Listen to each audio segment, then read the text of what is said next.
Hi there, friend. My name is John Werner. I used to be a part of the largest cult in the United States. After studying the Bible, Christian history, and ministry, I set my sights on confronting the problematic nature of white evangelicalism in the United States. In 2019, I published my first book as a first step in addressing the subtle issues of this complex system. This podcast will continue that work under the same title. Welcome to The Cult of Christianity.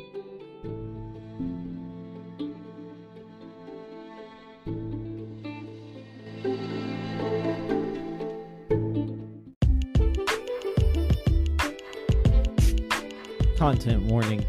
While the cult of Christianity often deals with tough subjects regarding religious trauma and other triggering topics, some episodes may be more explicit than others.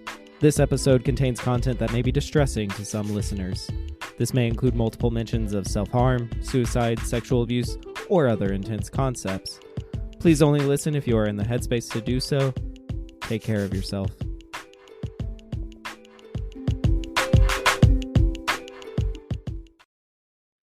On today's episode, we're going to be speaking with two ladies who are willing to stay in my life. I know, crazy. Cierra, my good friend, is here. Go ahead and say hi, Cierra. Hi. And also series regular Lily is here as well. Hello. Thank you all for coming back on. We're going to talk about Christian counseling today, and I thought, usually I ask where people have been with their faith in the first 18 years. We've talked to both of y'all enough to kind of get some sense of that.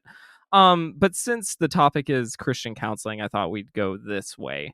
To y'all's comfort level, and we'll start with Cierra and then move to Lily.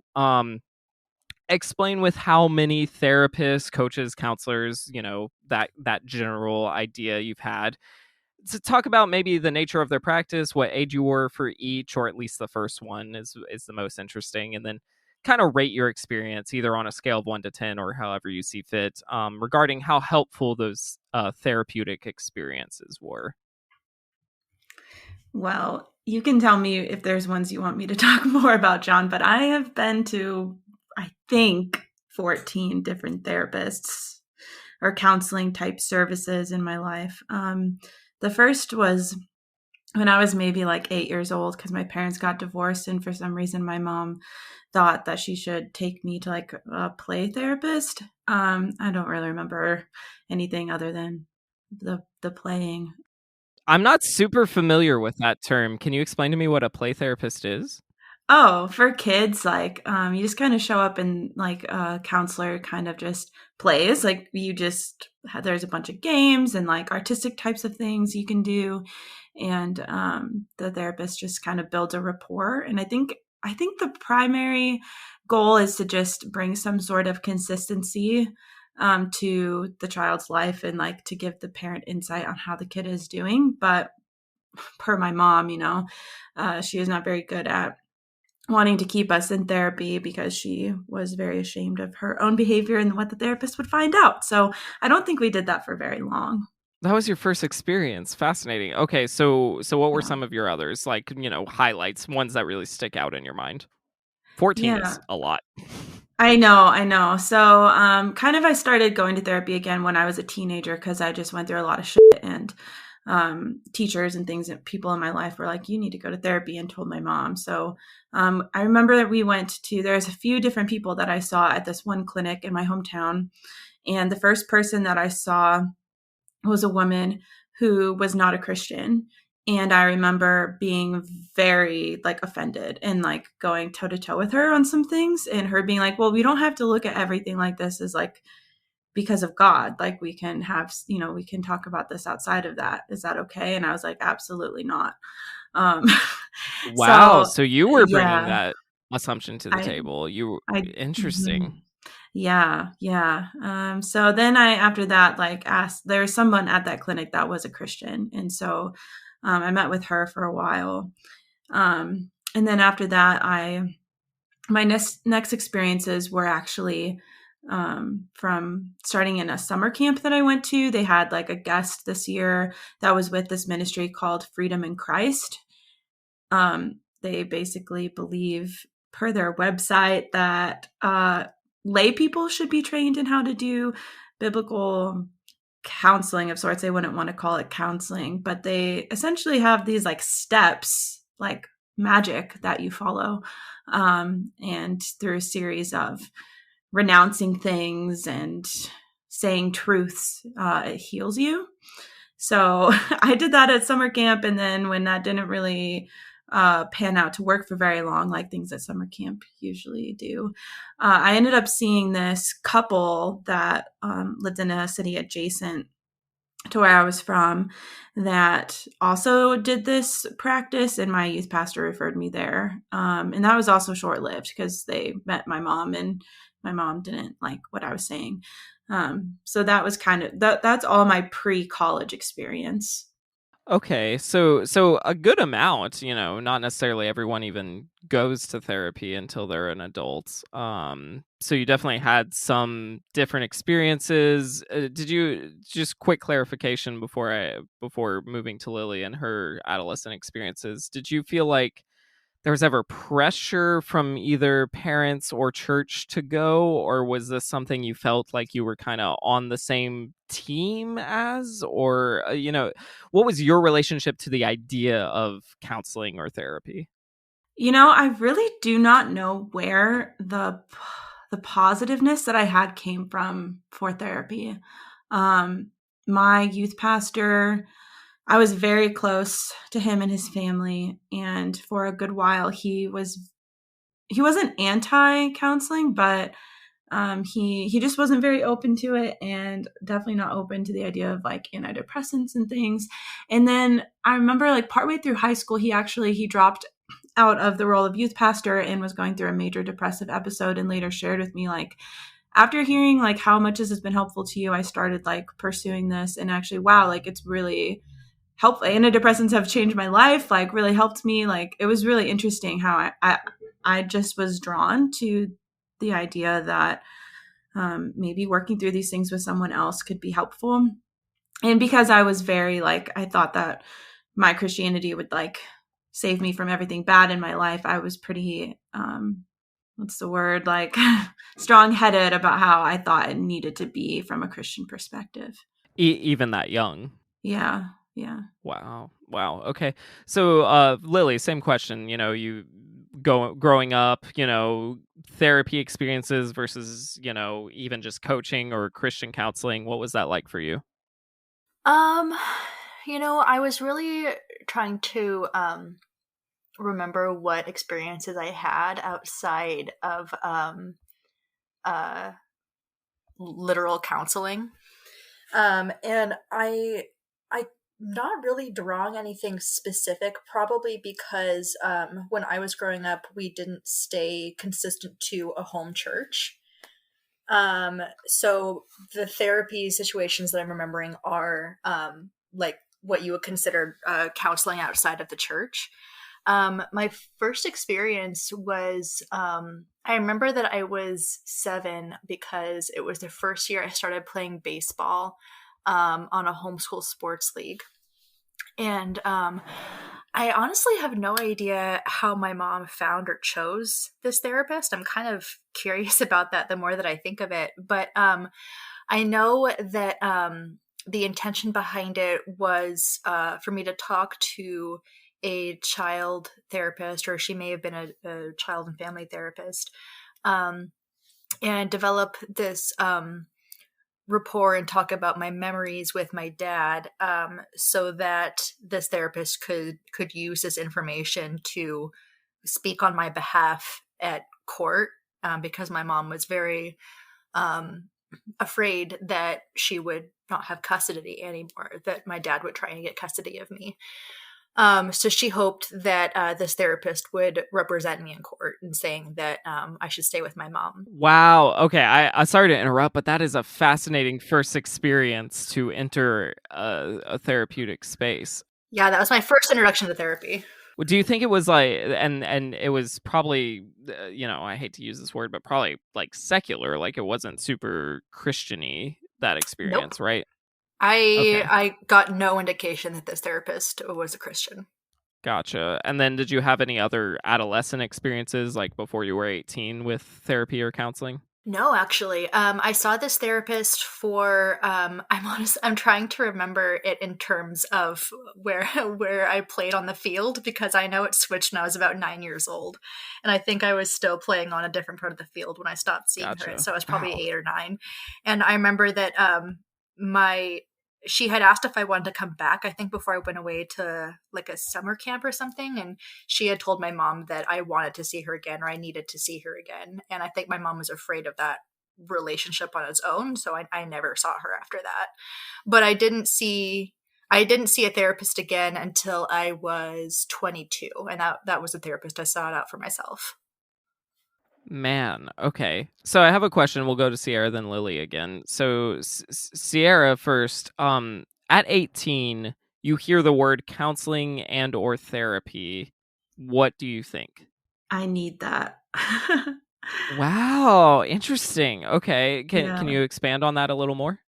Yeah, so I went off to college. I went to Cedarville University first in Ohio. It's kind of like a smaller, more serious liberty university type thing. And I knew that I was still really messed up from my childhood, and was, I've always kind of struggled with like suicidal thoughts and other things. And so I signed myself up for counseling on campus. Um, and the first person that I saw there, though, they diagnosed me with OCD, which I don't have. I was very confused. And then she took maternity leave and left right after, like literally our last session. She was like, "Yeah, you have OCD." And I was like, okay. And that was very scary to just be given this like label. And then I still thought, I still need this. I still need this. So I came back, and they had forgot to waitlist me like they promised. And I waited forever and forever, and finally saw someone else. And this therapist I saw, she literally told me that I must be lying about everything I went through as a kid, or I deserved it. Yeah, Wow. pretty So nuts. so your mindset's kind of like, I need this, and then you're given labels and judgment essentially. Yeah. Um that's hard. That's so hard. Okay, Lily, at 18, how did you feel about the words counseling or therapy at age 18?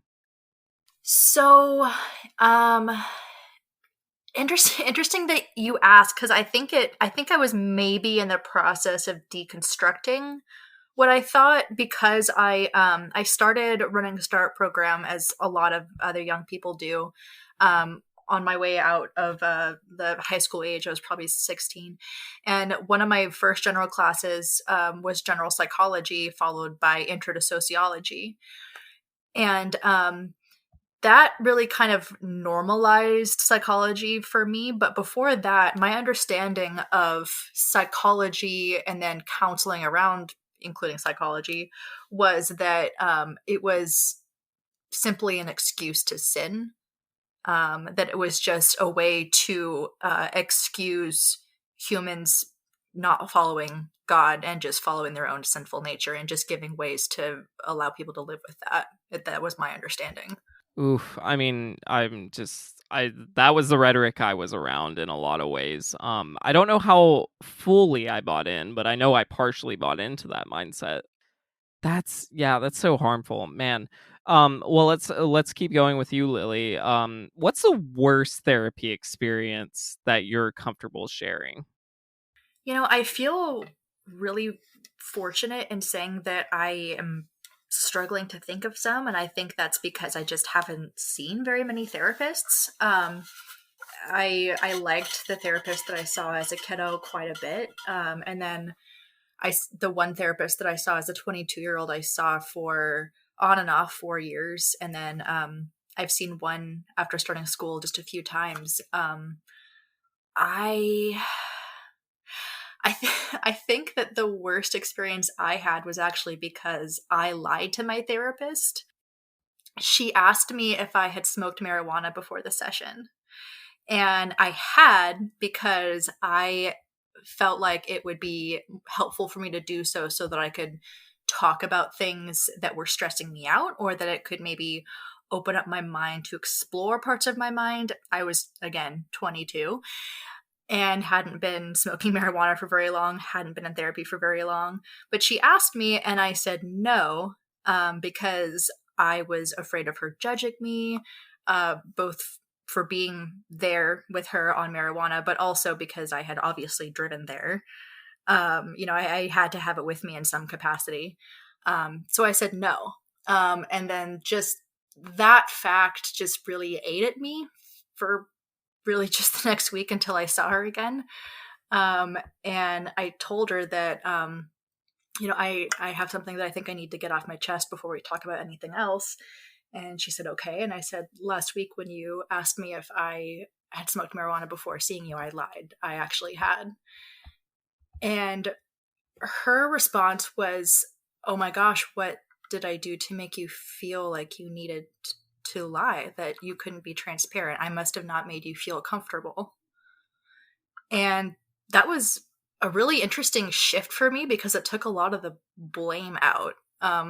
But for me, I feel really fortunate in that that's the worst experience that I can remember. I've read a lot of really traumatizing experiences for people in therapy.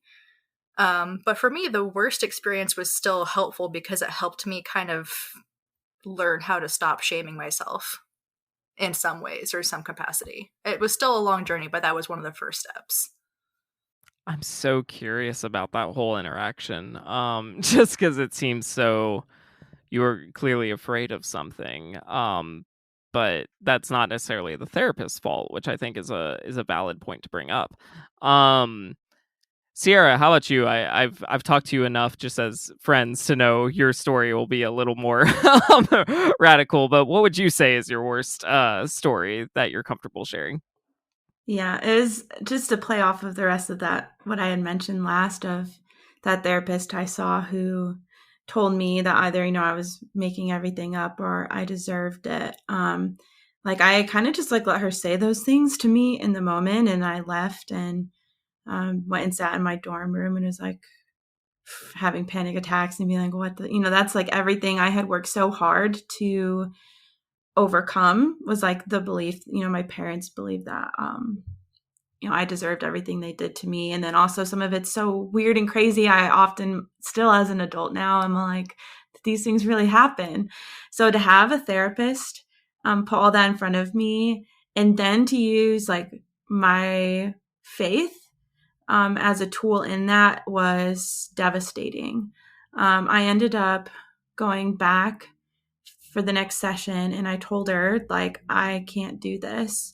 And she was really demeaning and then said we had to pray for me to leave. And she said this prayer that was just asking God to please help me see how evil I've been, and to put me on the correct path and all these things. And so I left there really messed up, and I ended up contacting the dean of students who oversees the counseling department and telling her all about it. And she basically shrugged. And so that, surprisingly though, is only therapist number 7 in my out of 14. I went Lucky number 7. Goodness. Yeah. That's heartbreaking. That's really that makes me very sad. I'm so sorry. Inviting you to pray about how bad you the prayers were aimed at shaming you. You feel like? Yeah, it was basically trying to say people as Christians, you're praying and it's not gossip, you're praying. It was kind of that same vibe of we're praying, she's talking to God, but really it's a subversive message for me to know you're fucked up and hopefully you see the error of your ways. Wow. And how old were you during that session? 19. That's horrifying. I'm so sorry. How How is that? So you said you had 7 therapists after that. I'm curious, like, how has that affected your view since? Like, have you been able to kind of say, well, that was just one wacko, or has it like kind of made you distrustful maybe of other therapists? I think that it has made it difficult for me, but I don't know. I've always kind of been this person that sees things as like, well, this is one person and this one person's messed up, or this one person has a problem and it shouldn't taint everybody else.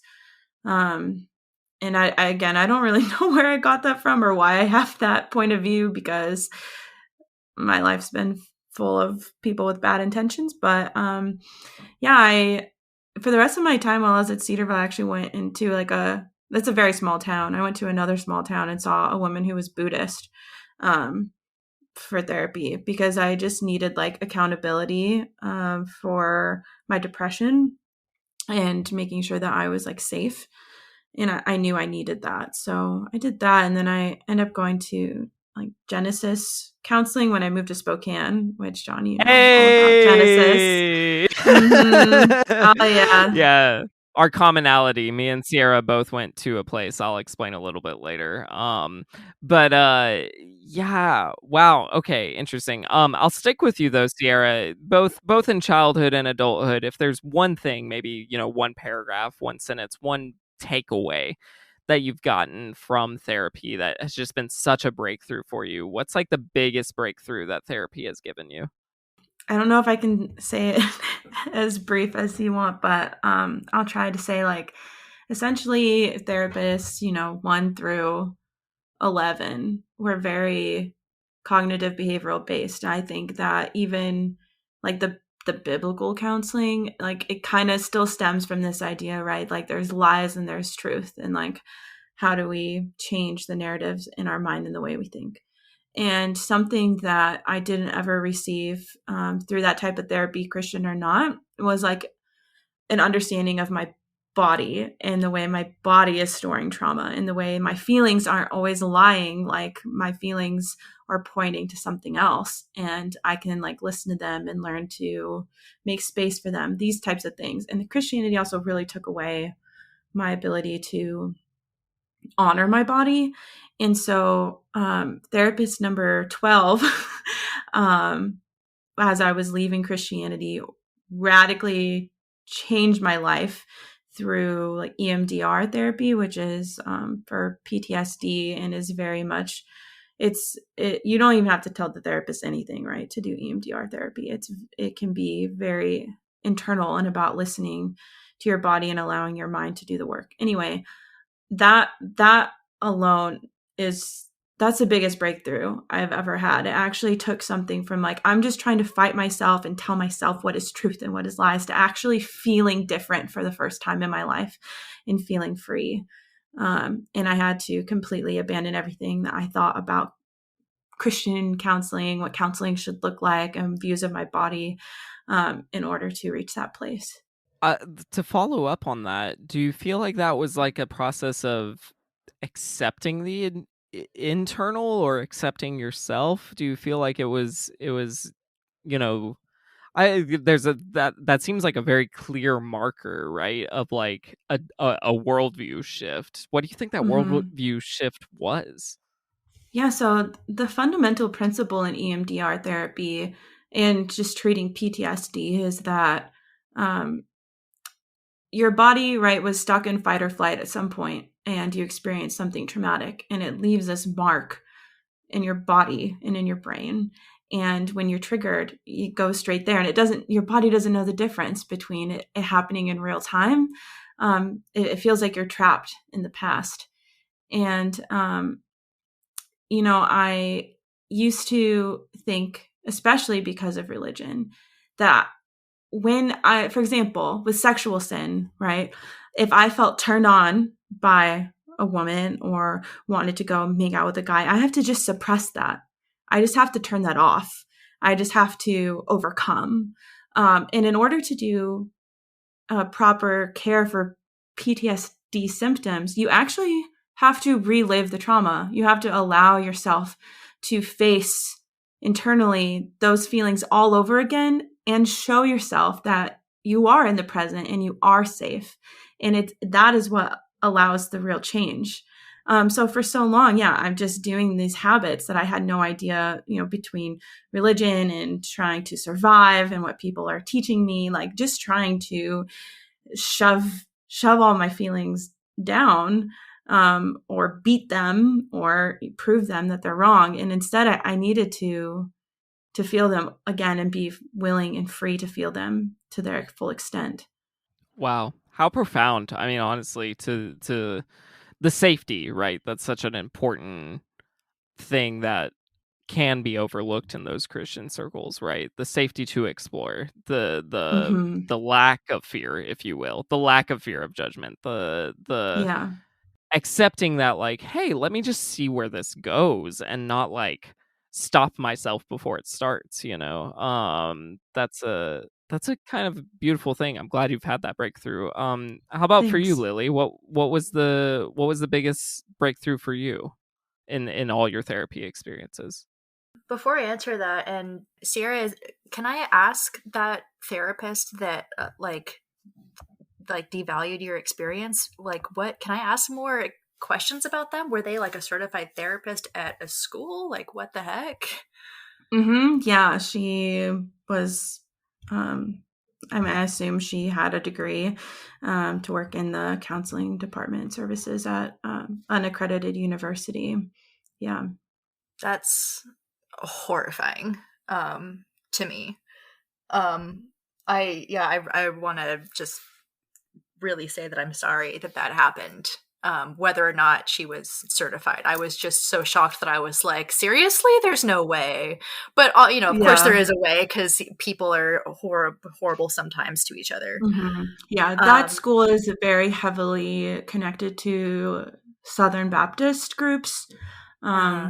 And so I think that there's this like level of, I don't know, like whether they're certified or not, like the belief around therapy is just, right, that you're just using it to like overcome sin. And Right. that's like their biggest goal, not actually like caring for the person that they're talking to. Got it. Yeah. Yeah. I mean, might might be this conversation, or it might be another conversation. Just how much that I am really baffled that people can have that goal and use therapy with that goal, and then also be licensed and be legally licensed to practice. Yeah, it is shocking. I think that's very apropos to this conversation, personally. Well, because it's a medical field, like. Yeah.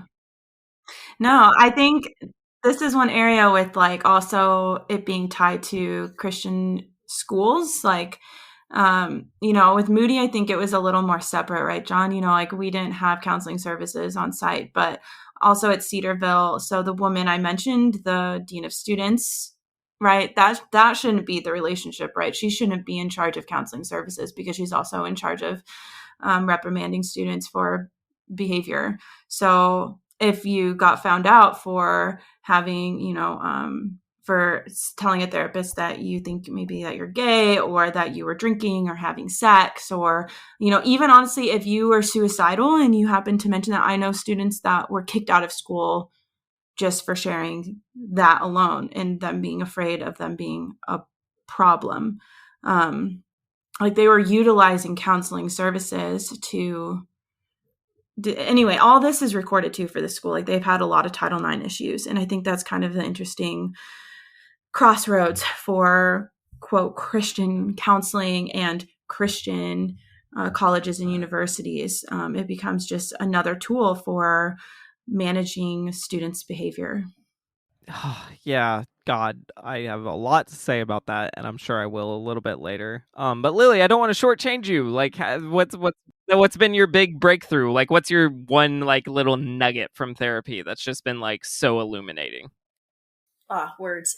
I know that this has been helped from and by therapy, but I'm sure that so, I don't know. Something that I really want to point out is that therapy won't just like give you tools. So if I hadn't participated in my own therapy, I definitely wouldn't have gotten anything out of it. So I just want to make that clear. It was my own hard work, darn it. No, that's not necessarily my point, but it is my point. That's so valid. So valid. No, I just really want to make that clear that, no one can go to therapy and just expect that everything will be fixed. It really is a lot of work. Like you mentioned, or like Cierra mentioned, reliving that trauma so that you can get to the other side of, for me, CPTSD symptoms. It's not fun. But back to the question. I'll stop wandering. The most profound thing for me is just feeling my actual brain process things differently has been really incredible. Because I very much still feel like I feel like I've been the same person, this entire time. I still feel like there's a 6-year-old inside of me somewhere. I don't think that I've morphed into another person with more capabilities, but at the same time, I feel my brain and my emotional responses to similar situations or things that remind me of situations, and I can feel myself just not reacting the same way. I can feel myself taking the time to just investigate a little bit more, investigate my own questions and my own reactions, and doing that without this sense of making myself wrong or blaming myself. And that's definitely something that I'm still working on. And it definitely helped that I started going to school for therapy, because that made me address probably a few more things. But just stop making myself wrong for the way that I react to things. If I feel myself getting pretentious over something, there's a reason for that. Why do I feel the need to, posture myself about something? It doesn't mean that I'm all wrong, or that I'm sinful, or that I'm the worst human being, or I'm irredeemable, or, oh my gosh, why haven't I learned this yet? It just means that it's a situation for me to learn about. And that's really it. So I really just think the ability to stop making myself bad for having things about myself that maybe aren't my favorite, or maybe making choices that I'd rather not make again. It's just, it has really helped me look at other people a lot more kindly, and in turn look at myself a lot more kindly. Seems like almost like a lesson in compassion, right? Like for yourself, which is very hard to have, but like a willingness to let yourself not be fitting on a grid of right and wrong. And boy, that's like a profound lesson to learn, right? Because I think a lot of our defaults, especially just like growing up with parents, growing up in different environments, and of course for us three growing up Christian, like wanting that right or wrong, like, and fitting on that grid, like that's so profound to just give yourself that space to be like, what if I'm just this, and I don't have to categorize it or write it or as right or as wrong. That can be a huge step towards growth. So I'm glad you've had that breakthrough and that comfortability with exploration. That's really huge. I want to ask both of y'all, and I have my own answers to this too, but I'm curious about y'all's if it's kind of along the same lines. Let's start with Cierra. Cierra, what was your perspective on therapy as a Christian? Like, was there a difference in your mind between secular therapy and Christian counseling, or was it all kind of the same thing? How did you think about those things? Yeah, I think I was a strong believer that being a Christian affected every aspect of my life, and that my purpose stemmed from God, my worldview stemmed from, like, everything revolved around that, which is why even as a preteen, like I shared with some of those very first therapists, being like, I don't want to talk to someone who isn't a Christian, is because I didn't know how to separate myself and my experiences and who I am from religion at all. I thought that anything else was probably a waste of time and wasn't going to give me the right, the viewpoint that I needed or the right change. Yeah, I relate to that a lot. How about you, Lily? Yeah, I mean, I definitely, as I mentioned earlier, anything involving psychology or understanding the human mind is really just excusing sin and excusing not following God. When I heard the phrases like Christian counseling or biblical counseling or anything kind of like that, um, what I kind of understood that to mean was someone that maybe wasn't necessarily a pastor, but was in some kind of Christian guiding role, would just kind of assist you in getting back on the track with your relationship with God, with whatever you're struggling with at the time. Typically, in my experience, people would go if, they were looking at pornography, or if a spouse had an affair, or if there was a miscarriage, or like very specific things typically, or you're going to get married, and so therefore you're going to have premarital counseling to make sure that your relationship is on track with God, things like that. But it was very much around the focus of your relationship with God and not understanding yourself as an individual. Yeah, it always went back to that relationship with God, didn't it? Like that's like such a phrase that just sticks out, right? Like the goal, Yeah. like it's just like that's what it's all about. It's just going back to that relationship with God. It's not a religion, it's a relationship. Right, exactly. No, and that's so poignant in this area, right? Because like, yeah, you would think of therapy or counseling in this area of like when you're going through hard things. Like the only people who need the counseling are the people going through hard things. And I what I associated, whether they intended this or not, who's to say?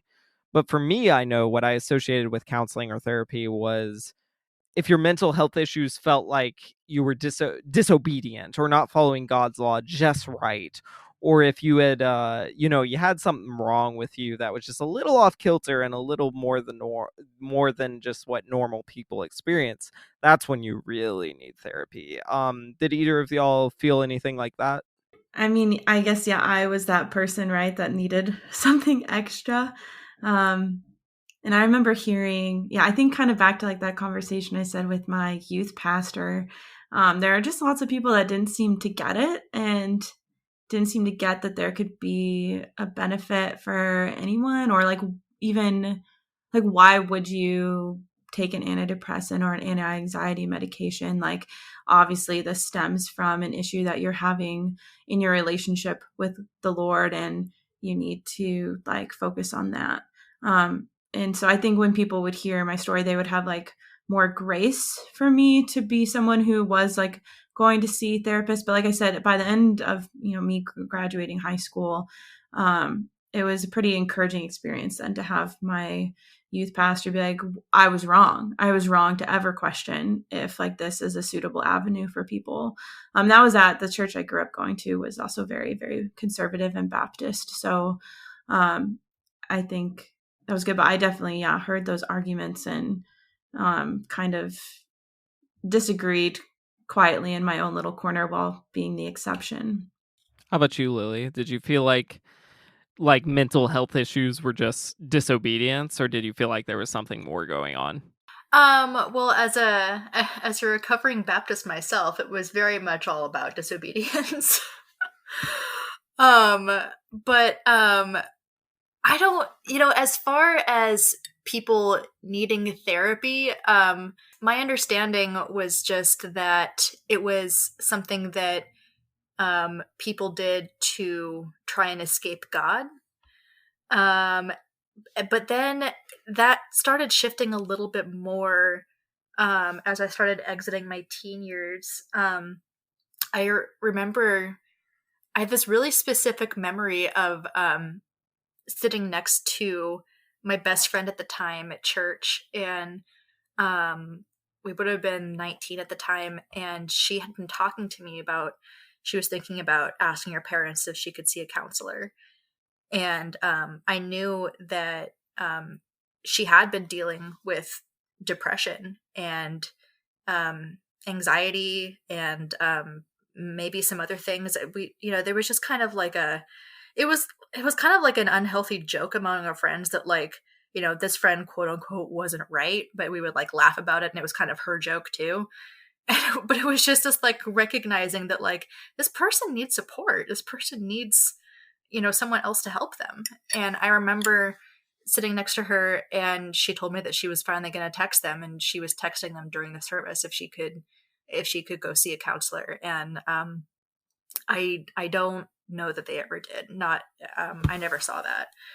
But that was when I started kind of seeing like this is a situation where someone is just kind of reaching out for someone outside of everyone else that they know, because they're just struggling as a person, and they're not finding the solution in their faith, which, I mean, this person is still a practicing Christian, and their faith is important to them as far as I'm aware. But that wasn't making their faith smaller or less important to them, this need for some more support.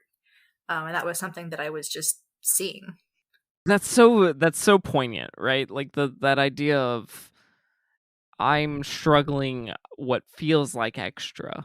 And it could be, right? Like you might have some mental health issues that whether they're actually going on or not, in Christian communities it can feel like you're the only one struggling with that particular mental block. And so it feels like seeking out counseling, even if it's something as simple as talking to your pastor about it or something like that, can feel very like I don't know, lessening of yourself. Like it can feel very like you're doing something. Because I know my perspectives were somewhere around the line of like, yeah, like I'm depressed, but shit, my pastor's not gonna do much about it. Like I just kind of knew that intuitively. But I think in my head I was like, but it would be the right thing for me to do if I told my pastor about it, even though he would fuck me up worse. Like I think I still thought like that would have been the right thing to do, and I'm just choosing to do the wrong thing because I'm scared. Which is obviously a very shame-based worldview. We all have different things that go into our experiences that make us ponder whether like expressing the darker parts of ourselves is appropriate or not. But I feel like in Christian circles it's so much scarier to express those darker parts. I don't know, what do you guys think? Are those darker parts more scary in a Christian circumstance? Like what I mean is like when you're in like, you're a regular church goer, your identity is wrapped up in being a Christian. Like do you feel like you're like it's just so dark? Like it's like man, if I really go like deep into who I am, or I really express this trauma, or I really like dig into my brain and expose this to either my pastor or my parents or my elders or these Christian counselors or whatever, do you feel like you're like lesser in society or something like that? Yeah, I think that I do have felt that way, and it's almost, I could be getting your question wrong, but I mean, it reminds me, Lily, of what you said too about like feeling like you had to lie to that one therapist. Like I continue to feel sometimes like maybe I can't say the hardest, deepest, darkest things. Even like it's almost like the things that I know that aren't true, but I still think and feel anyway, that I know that I should probably be suppressing, like I talked about, or that I shouldn't be doing, or I should, like I have a lot of shoulds and should nots. And I brought this thing into therapy with me because of my Christian worldview about there being lots of goods and bads, rights and wrongs. And like therapy originally was there to help me be good and right again, instead of this like learning to be true to myself, learning to care for myself, learning to be the person I want to be. I think the first time I started to like see it as something different was a therapist I had, I think number 10, that wasn't a Christian. He said something to me like, you could have done it different, but you couldn't have done it better. And I was like, I love whoa, that. that's like groundbreaking for me. Like, as a former Christian, like everything has been in these boxes, and definitely didn't, even though I was told it's safe to share in therapy, didn't feel that way for a long time, and still honestly kind of struggle, like walking out the doors after a session and being like, do they see me differently? But Lily, like your story, like how redemptive for real, a real redemption of like your therapist being like, I'm more concerned like why you felt like you needed to like lie or cover up something. Like I'd rather you just feel safe to be honest and be yourself. And I definitely didn't feel that way in therapy for a very long time. Probably everyone on some level feels that way about the deepest corners of their minds, and the things that they don't maybe share with everyone or maybe even anyone.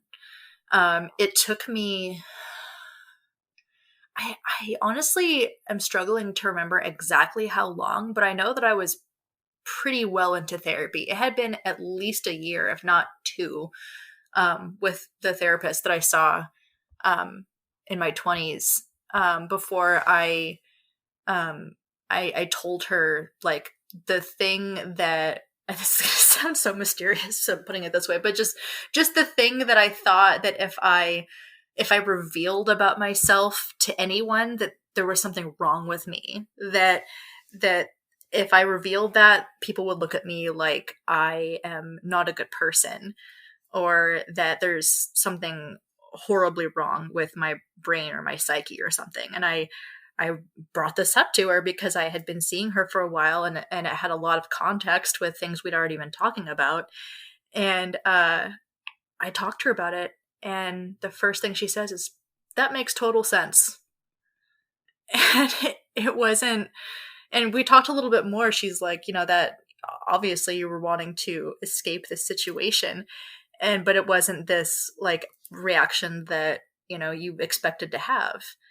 And that really opened the floodgates in a lot of ways of like not blaming people or myself for just singular things, because everyone exists in a vacuum. Things make sense. You don't need to make them wrong or right. It's just, we all got here in some way, and that's going to be different for everyone. But sharing something about you, even if it's something that you don't understand about yourself, or if it's something that maybe you're ashamed of or that you're embarrassed of, it doesn't change who you are or your value or your purpose in the world. And just normalizing that and making it just so unspecial,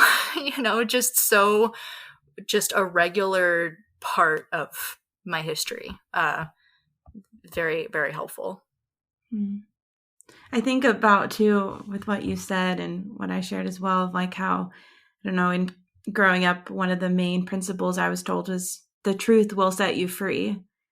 And how even like at first sharing some of those things, like there are some things that felt like that was true in therapy and Christian counseling, that sharing like that, if I share this thing, or like I work toward truth in rewriting this, then I will be free. But sometimes just sharing your truth, or these things that feel like they were so bad or wrong because of where we came from, like sharing that is what also sets you free. And we weren't allowed to do that for a lot of topics because those were the bad things.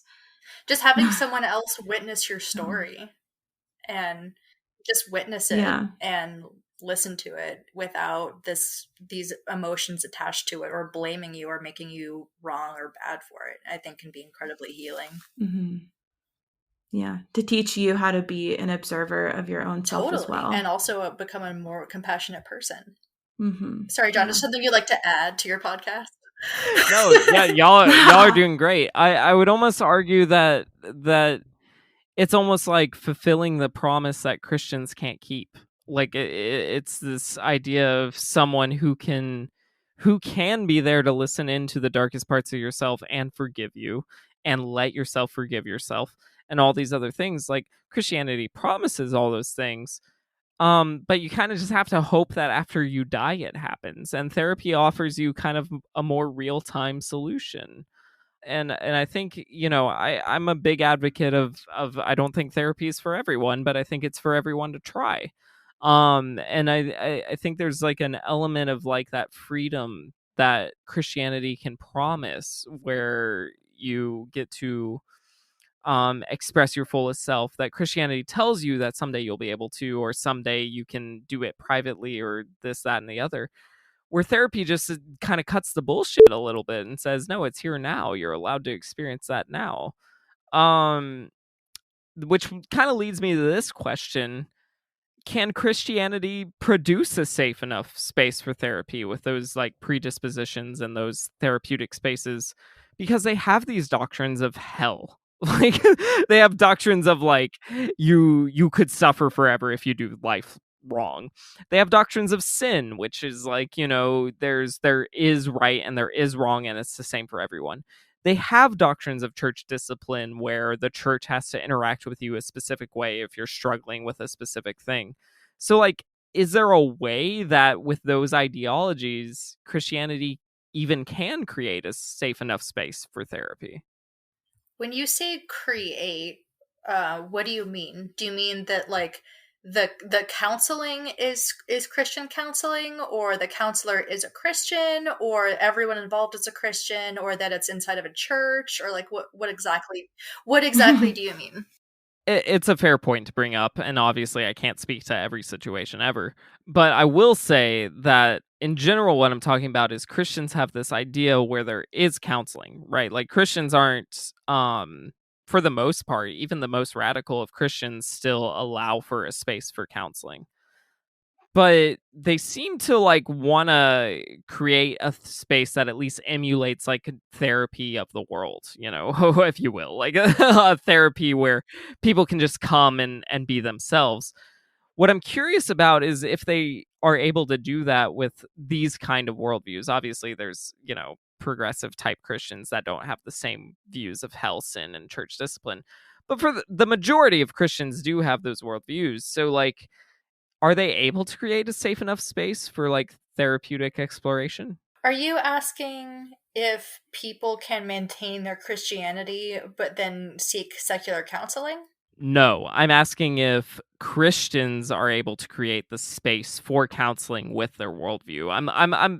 I'm very understanding of Christians who want to seek counseling. I'm more concerned with Christians who want to give counseling. Okay, so you're talking about Christians that are counselors, or are you? I'm sorry.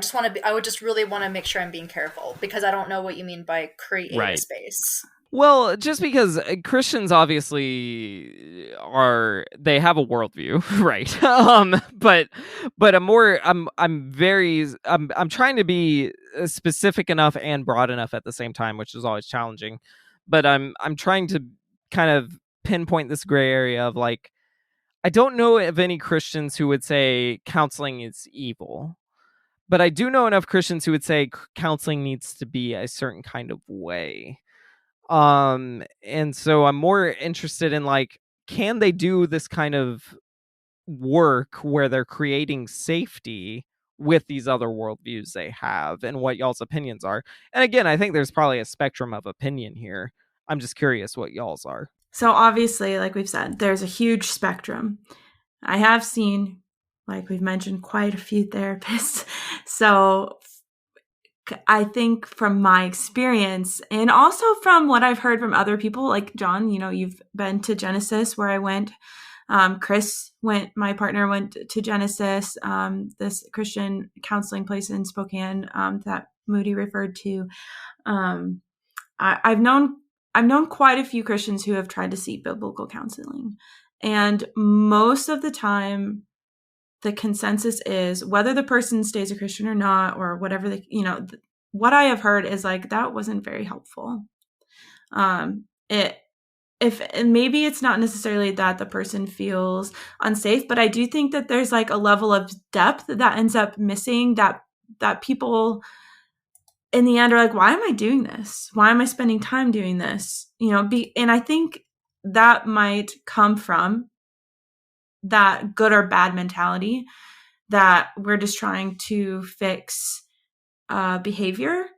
Like, for example, when I went to Genesis, I shared with a therapist once, like, I am often like trying to find guys to make out with, which, for me was very problematic then. And I shared this with her, though, me thinking that the depth of that was like, I think I am not like confident just in myself. I think I'm like seeking external validation.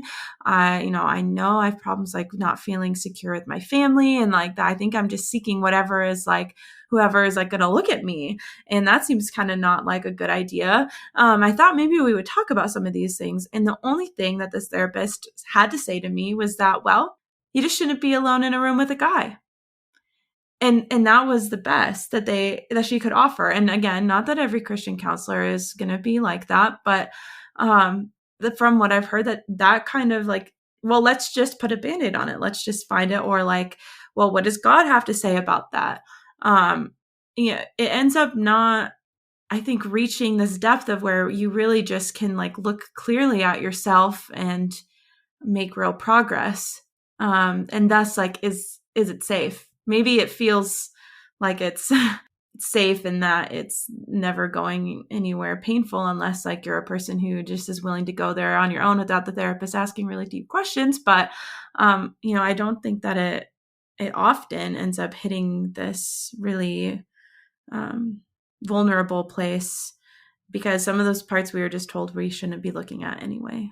Oh, man. Talk about triggering. I'm just remembering Genesis. To add to your story, I mean, obviously this is one institute. I'm not trying to extrapolate it all to all Christian counseling, but I'm comfortable making certain assumptions.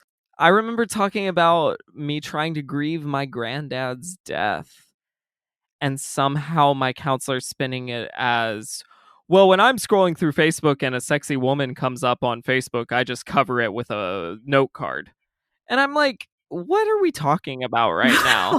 It's just like kind of attitude of like, there's like a grid, right? Like there's like as long as you're not sinning, you're good. And if you are sinning, you're bad. Like that's ultimately what it kind of comes down to. And that's just a tough space to do any actual work on yourself. Like that's not a grid that really advances growth. Lily, since you're, obviously studying to be a therapist, what do you think about all that? I'm really flummoxed right now, to be honest with you. I don't really know what to think because I just don't think that these people should have a license to practice medicine. And let me be very clear, the people from Genesis, it's not like they had degrees from like a very conservative Christian place. Like it doesn't matter. They had psych degrees that were valid, Well, you still have they just were Christians. Well, it doesn't matter if you have a degree. You can get a degree in whatever from anywhere. But the fact that they passed a test to become a licensed counselor, I'm very flummoxed. Maybe they didn't. Actually, I don't know. I guess I'm very confused. I don't really know if I have an answer that is going to be useful because I really don't think in ways that draw hard lines. So I'm sitting here like, sure, you can be a Christian and be a counselor, and Christian counseling is kind of its own thing. So if you're looking at, I don't really know what to say because I haven't had this experience where I'm seeing a counselor in a Christian environment. Yeah, it's concerning. What I would say to that is like, it kind of feels like, John, like when we were taking like systematic theology, for example, and you're building this like, well, because of this, this, and this, that like we can believe that this is true. In that same way, I feel like in Christian counseling, it was kind of like, well, you're dealing with this. And our first question is, what does the Bible say about that? And that is like the go-to. And if that's your go-to, then like there's only so many answers and so many equations that you can build to come up with an answer. And the whole goal is to come up with an answer. And the truth about life is that there are a lot of things that there aren't answers to. And I would almost say that a lot of what is important in therapy is learning how there aren't answers and that we just have to sit in some of the things. That actually it's helpful to just have someone sit there and hold your hand while you kind of like observe and look at something. Like we said, learning to observe yourself and having someone else like mimic that to you and that it's safe to do. That's not going to happen when the person's first question is, well, what does the Bible say about that?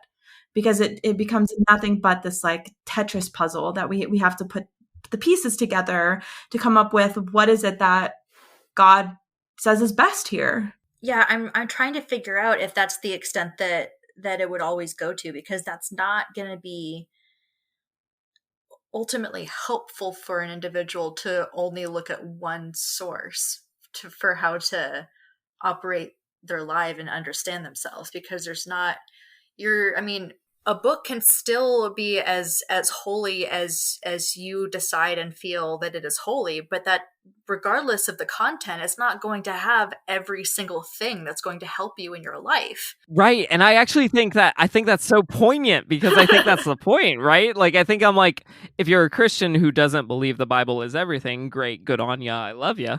But I'm not sure if that's normal. Like, that's what's kind of frustrating.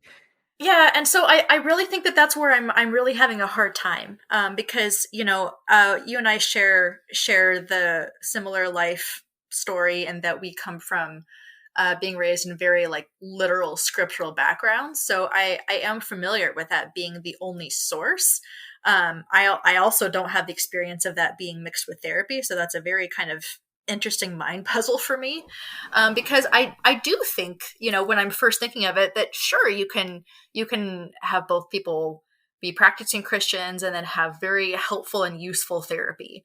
But again, that depends on where you like what topics you explore and what you get into, and then what your ultimate tool for measurement is. Because like if you're like, let's say that you're seeing a sex counselor, you're having like any amount of number of sexual issues, whether it's yourself or with a partner or with your past. And if their only or even first response is going to the Bible, what does the Bible say about this? I don't know that's going to be helpful. And that's not to say that the Bible has absolutely nothing to say about sex, or that it could even maybe be helpful for you, but it's not, I don't think that it should always be your first go-to for everything. And I know that that's kind of like a you're wild too thing kind. to say. Because I'm like, no, like I mean, I agree with you. Yes, obviously, like it's the one sourcing of it all. But truly, like I think a lot of Christians, even the most well-meaning Christians, still go back to this idea of we have a grid to follow. And even though they might disagree on what exactly the grid is, the idea of safety, the idea of exploration is just so absent.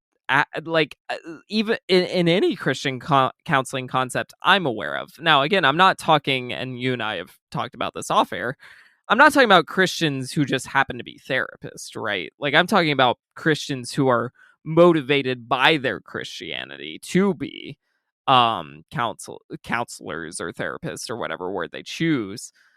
I'm kind of concerned that there might not be an ability to be to create the kind of safe spaces that are necessary for this kind of growth.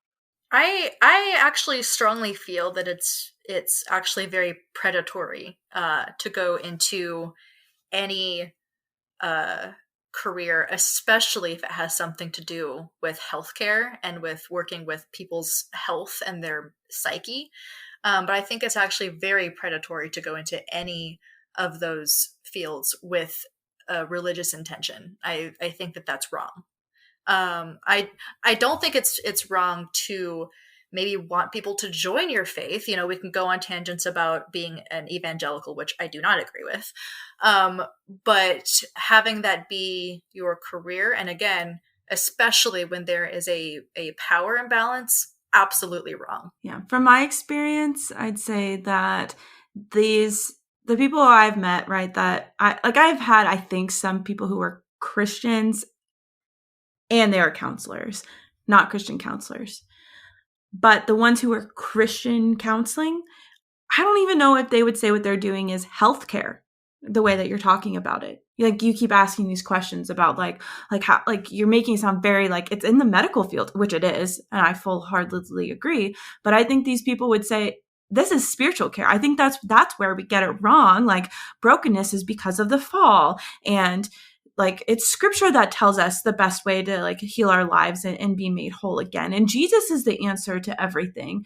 And so when people are experiencing mental health issues, it's actually a sign of spiritual issues and nothing else. Or, I mean, maybe they have a hormonal issue, which that is a whole nother thing in my life of like basically having those two things separated. And for a very long time telling people like, well, I obviously shouldn't like have depression anymore. Like, I can tell you that what should be truth now in my life, or like I can talk at length about all the lies I used to believe about myself and other people and what I should believe now. So anything else that I experience, that's just like, it's just hormones. It's like my body being evil. And so a Christian counselor, not dealing with, prescribing anything psychiatric, they see their role as spiritual. And I think that is probably this big divide that we're kind of hitting right now of like, do these counselors, are they Christian counseling for spirituality, or are they Christians who are trying to be counselors for mental health? Wow. Way to really hit the nail on the head there, Cierra, because I think that is the crux of all of this. And what's frustrating about it, right? Because there is a worldview that kind of bypasses modern scientific discoveries of how our brains work, of how childhood development works, of how communication works.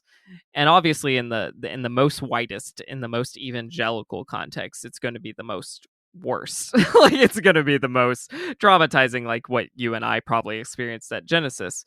But even further than that, I am curious because I wonder, I'm like, okay, if you're a Christian, even trying to do the more science-y type of therapy, I'm a little worried.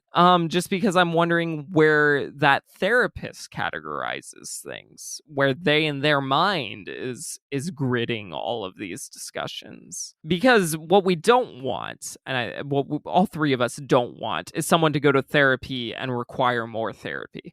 We don't want someone to go to therapy and then be more traumatized. So that's what I'm interested in with the safety of any kind of Christian counseling, because I'll expose myself a little bit here, right? So I got a divorce. That's canon. I got divorced, and I was seeking counseling in a sense from my pastors, right? And I also was seeing a relationship coach, and it was a gal who happened to be Christian. But she was pretty hell-bent, pardon the pun, on not giving Christian counseling, on not giving any kind of biblical counseling. Her coaching was based largely on Brene Brown's mindset, on this idea of vulnerability and honest communication. And it was actually very formative for me and changed my life for the better in many ways. But when I was going to them, because she was not biblically based, because she was not explicitly doing Christian counseling, because she is the type of coach who would have allowed non-Christians to come to her and not used Christian jargon in the slightest, my pastor explicitly stated that was concerning for them, that there might be something we're doing wrong by seeking someone else like that. And that's what concerns me with this idea of safety, because different people have different issues and will have to seek different things because of those issues. I'm just worried if Christianity can actually address trauma, specifically if it has any ties to religion, but it actually can address trauma in any way that is actually helpful. I don't know. What are y'all's thoughts on that? In my personal experience, no. Again, it kind of just had felt like, as long as you can say the right thing. You must be healed.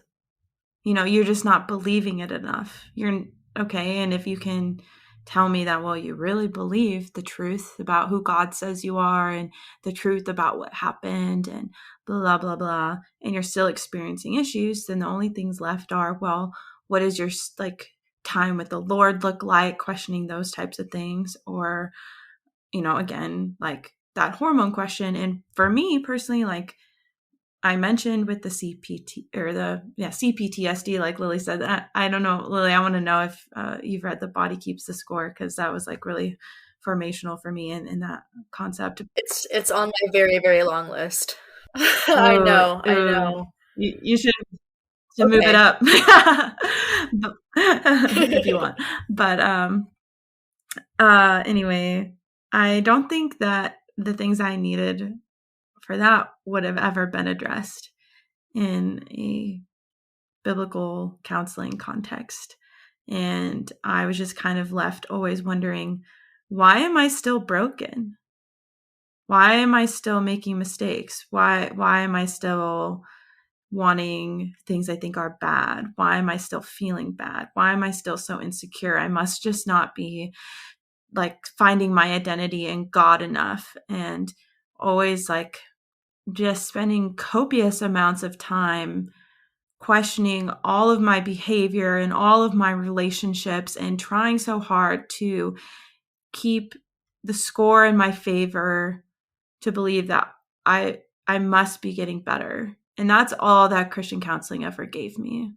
And it wasn't until I started experiencing better science-based therapy that I actually found real change and answers for the triggering episodes I was having. Oh my gosh, I think you just hit it. It's what it's based in, right? Because we're not too concerned about Christians who might have good intentions. We're concerned about where their basis is. And I think science-based therapy is just such a more appealing thing than Christian-based therapy. I don't know. Lily, did you have anything to add before I move on? Just in that,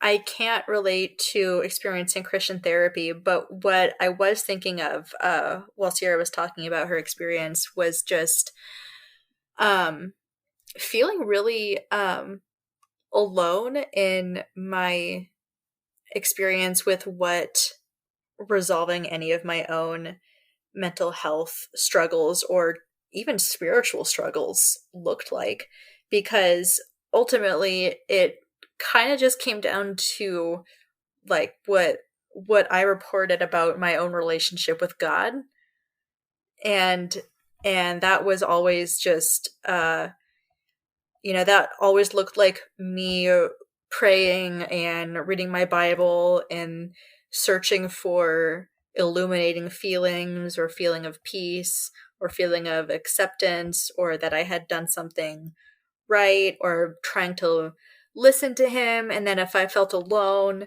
and God wasn't answering me, then that just means that I wasn't listening, or that he was saying to wait, or that he hadn't answered yet, because he, the thing that was made very clear to me is that he never walks away and he never turns his hand to, his children. And if you can't experience him, then it's because you walked away and you're not listening. And so it was just kind of this constant just cycle of, kind of me deciding between my experience with God, whether or not I was better yet.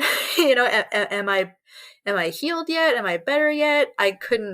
It's not enough to just rely on myself or just examine my own experience of my life and my mental health. It all came back to how I was pleasing God, and that affected my mental health. What about if I wasn't pleasing him, or if I wasn't following him, or if I was consciously sinning and not feeling sorry for it, or like I regretted it. And it was just this constant slew of just waiting for this, conversation that just wasn't happening. Heavy. um Heavy. Just, man, that shame. It's so relieving. I'll say this. It's so relieving that I don't feel the level of shame I used to, in the ways you're saying, but gosh, I used to. It's hard, and it makes me have difficulty when I picture a scenario that I want to run by y'all. So let's say, like, you have a friend, happens to be evangelical or happens to be Christian, whatever, and they're like having their own personal problems. It could be anything. It could be, a divorce. It could be a death. It could be one of those, kind of life altering traumas. Um, let's say someone wants to get therapy. They want to get counseling, but you can tell they're not in a space where they want to, like, deconstruct their faith. They don't want to leave their faith. They're evangelical. Like, how would you talk to someone who's, maybe for you, Lily, it's because you're in school, or you, Sierra, it's because you've had so many different kinds of therapists. How would you counsel someone who wants that therapy, who wants that space, but they want to be evangelical or they want to be Christian? Like, what are some things you might say to that kind of person? I actually did this with someone we both know, John. Someone you you don't like very Sounds much. right. Sounds right. There's a lot of those. Yeah, yeah, yeah. They're okay, but yeah, they were going through something that was not far off from one of the things I've gone through, and they were really struggling. And they were and still are very deep in their faith as a Christian. And uh, they came to me just because they know that I have a lot of experience with therapy, and asked me, what they think about therapists in Spokane and who they should see. And I recommended to them the therapist that had said that quote to me I said earlier about how you could have done things different, but you couldn't do things better. And I told them, like, hey, I'm pretty sure this person, this counselor, isn't a Christian, but they do have an understanding, because it's true. They have an understanding of Christianity, and like this therapist specifically, like, kind of understood some of that lingo I would bring up about Moody and like just being really deep into evangelicalism. And I told this friend, like, I think this person would be very beneficial to you because they seem to be like a very trained, thoughtful counselor. They're very helpful to me. Here are some of the things that I walked away from, or walked away with, whatever, from this therapist. And they can speak your language, but they're not going to put anything on you at all. And honestly, I found that to be much more beneficial than any of the therapists I saw at Genesis. And just like that testimony alone, I guess, to like what my experience was enough that they did end up seeing this therapist I recommended, and it was very helpful to them. And so obviously not everyone's going to be that way or that open to hearing your opinion, but I was very happy for them that they could find some sort of middle ground and were willing to hear it, and get the feedback that they were so badly needing. How about you, Lily? Because obviously, like, you're studying to be a counselor or a therapist. You're gonna have a more in-depth understanding of Christianity, especially evangelicalism, than many will. How do you approach someone who's like, I don't want to leave that faith, but I do want to explore this more safer space to be myself? What are some thoughts that come to your mind? Well, the first thought is just my excitement to work with this person. Honestly, because I can just kind of see the desire for human connection just from that.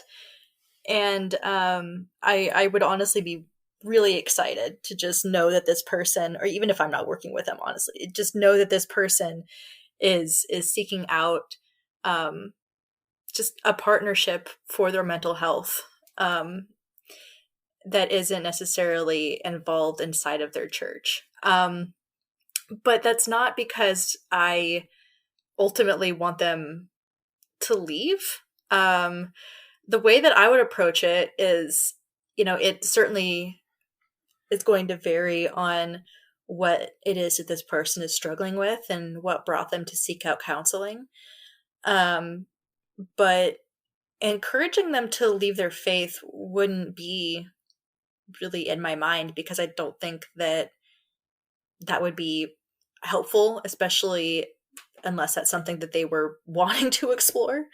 But I would really want to understand more about what it is that this person is finding very important in their faith that they're not wanting to divert away from, because making a specification that they don't want to leave their faith, it's understandable that that is something that they would bring up, but it's clearly, even if it's not a fear per se, it's still a concern, maybe just in their mind, that it might be a result of therapy or from seeking something outside of their church. So I would be really interested in learning more about what it is that's important to hold on to their faith or their evangelicalism or their church or all the three, what aspects of them are important to them. Because I don't want to make them wrong for that. Clearly they came to these things for a reason from some history. And it's valuable in their eyes where they are at in their life. And I want to learn more about that. But I'm hopeful that in having those kinds of conversations, it can open up more paths of finding support for yourself and maybe just asking questions that you wouldn't have felt the same autonomy or authority to ask before. Just knowing that you can ask these questions and you can explore the whys and the what ifs. And it doesn't mean you need to leave. It doesn't mean it's wrong. But exploring, I think the background is it's just helpful to understand about yourself and to understand truly what it is that is keeping you in your faith and what it is that's valuable to you. Because even if you do end up ultimately leaving your evangelical faith, you can still keep a lot of those same things that are valuable to you. I know that's, for me, that's one of the things that kept me as an evangelical Baptist for so long, is that I thought that I had to leave so many parts of my identity, like my spirituality, that felt really ingrained in part of who I really am and who I was born to be. And so I think that just finding ways to embrace the things that are important and meaningful to that person, but just opening up the broad view a little bit would be very exciting. Absolutely. And I want to add on to that in the sense that one of the best things I've learned since leaving Christianity is I don't have to just outright reject who I was when I was a Christian. I don't have to. I don't have to say that person was a piece of shit and this person's cool. I'm allowed to kind of explore that gray area of like, I was a feminist when I was at Bible college, but I was a bad feminist, but I was also kind of good at it. Like, I'm allowed to kind of wrestle with some of those questions of like, how did I relate to the patriarchy when I was a Christian versus now? And where was I diverting from Christianity? Where was I using my Christianity to have good principles? All those questions are so valid and so important. What I'm concerned about is usually when Christianity says those questions aren't important, and when it says those questions aren't worthy of the conversation. And obviously, I have a very slanted view when it comes to these things. Like, I obviously think Christianity is a cult, hence the name. One of the things I was reflecting on before this episode began was I was wondering, what is the difference in the Christian worldview of between a pastor and a counselor? What could be problematic about a pastor who, especially a lot of them, don't have specific therapeutic training, psychology training, counseling training. What could be problematic about a pastor providing counseling? Because a lot of them offer it. And I've seen where it can be problematic, but I'm curious if y'all have had either experiences or observations about this idea of a pastor providing counseling. I think this question goes back to what we were saying, that kind of like spectrum of Christian counseling versus a Christian doing science-based counseling. And obviously it's on the beginning of that spectrum. And in my experience, the times that I had pastors, try to counsel me, either over things that had happened or even like real time. I think actually, especially very real time. Okay, this is a little, I'm kind of bouncing around a lot, but I in high school was going through some very not okay things at home.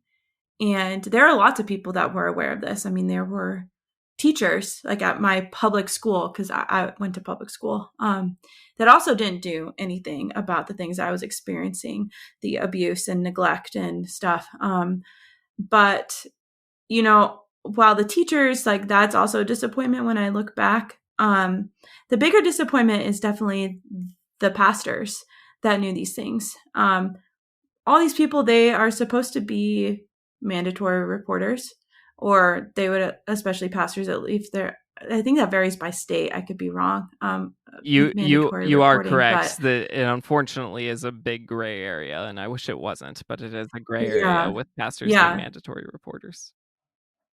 Yeah, you would think that morally they would be mandatory reporters, but the things that were said to me from the pastors were so much more influential at this point than the quietness from the teachers at that time. And so I think that, I don't know, I don't want to say that they don't know that they have that level of impact. Surely they do, but I really don't know. I think it's very scary that pastors, especially with teenagers, that they're coming to these pastors and saying, like, these are some really scary things happening to me in my life as a child, or now this is how I'm feeling. These are the bad things I'm dealing with. And that there was never any referral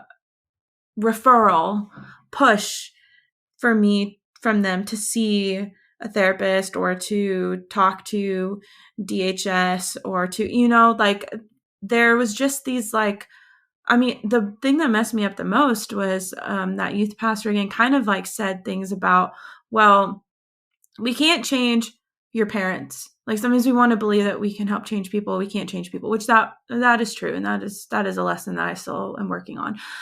But as a teenager who's experiencing some pretty gnarly stuff, to just be told, like, we just have to be the best we can, created this thing inside me that I still am dismantling as an adult of, like, if I in this moment while this person's being mean can just prove to myself that I did the very best, that I'm always operating out of this mentality of like that keeping score thing I talked about, like, am I good enough? Was I good? Did I deserve this? Like, I probably did. But that's the kind of thing that I think that pastors and people in ministry don't really realize, like, how impactful those lessons are. Like, people are coming to them looking for solutions, looking for answers at their core, and they're walking away trying to create this thing in themselves to prove that even in these really dark circumstances, they'll be all right. And they end up adopting this huge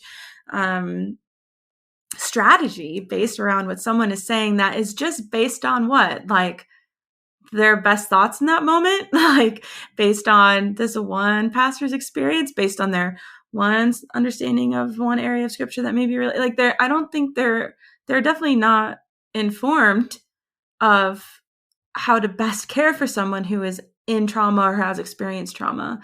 And I think it only contributes to an issue, most likely, that they should definitely be reporting and referring out and not trying to take on things that they have no business taking on. Absolutely. And I've angered a fair share of pastors in my day with different sentences and quips I've said, But I remember very distinctly one quip that really set off a pastor of mine that I was working with, where I said pastors aren't professional therapists. And he got mad at me. And I thought that was very enlightening because I just said it. I just said, because it was one of those, I was an intern, and part of school was having certain kinds of meetings and like establishing, like, he's given a scenario, how we act. And I just, based on the scenario he gave, I said, well, we're not professional counselors. Like, we can go so far with our spiritual advice, but like, there's a limit.